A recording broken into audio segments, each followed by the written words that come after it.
Hey everybody, and welcome back to another deep dive here on the channel. If you haven't already, don't forget to hit that like button, subscribe, and leave us a comment down below. That's right. We love hearing what you think. Okay, so today we're going to be diving into... Yeah, this is going to be a good one. This is going to be a good one, you're right. Yeah.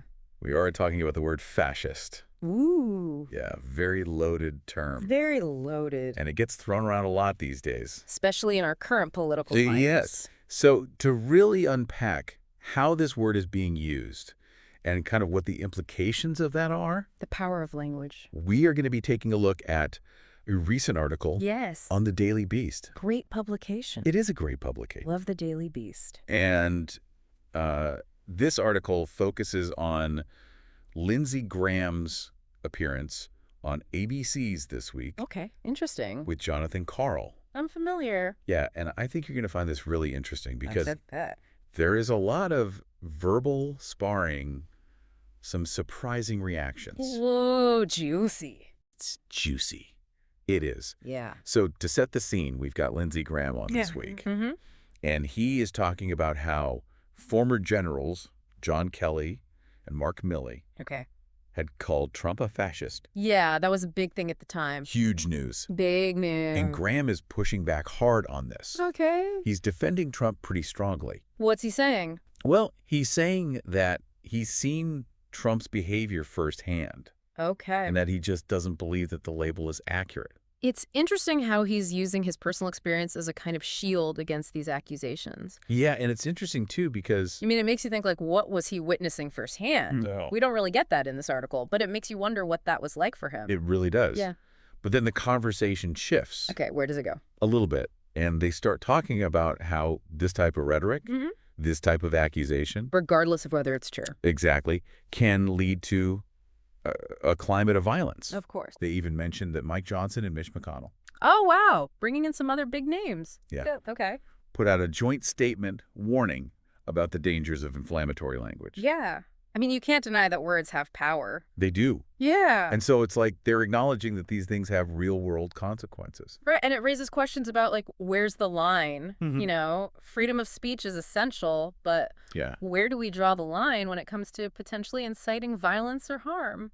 That's a great point, and this is where things get really interesting. Oh, I love when it gets interesting. Jonathan Karl decides to play a montage of clips. Ooh, a montage. This is getting good. Oh, yeah, and it's Donald Trump himself. Oh, my. Repeatedly calling Kamala Harris a fascist. Oh, so he's using the same label that they were just criticizing. Right. Oh, the irony. So it really kind of puts Graham in a tough spot. I bet he was squirming a little bit. And it makes you think, you know, are they applying this term consistently, or are there double standards at play? That's the question, isn't it? It really is. So how does Graham respond? So Graham, he doesn't actually come out and call Harris a fascist himself. Okay. Instead, he says that she is incompetent and ineffective. Ah, classic deflection. So he's not engaging with the label directly, but instead he's trying to shift the focus. He's trying to shift the focus. And it's interesting because... it's a way of kind of controlling the narrative, right? It is. It really is. Yeah. And so, of course, Jonathan Karl picks up on this. I would bet he does. And he points out the irony of both sides using this term so freely. And is Graham having any of it? He's not. No. He keeps interrupting. He deflects. Yeah. He brings up Harris's competence again. So basically just doubling down on his previous points. Exactly. And this whole exchange, it really shows you how difficult it can be.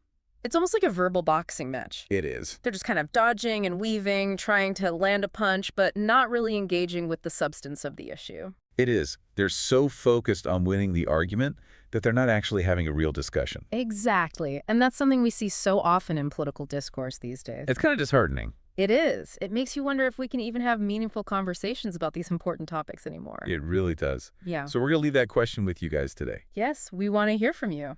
What do you think about the use of the word fascist in today's political climate?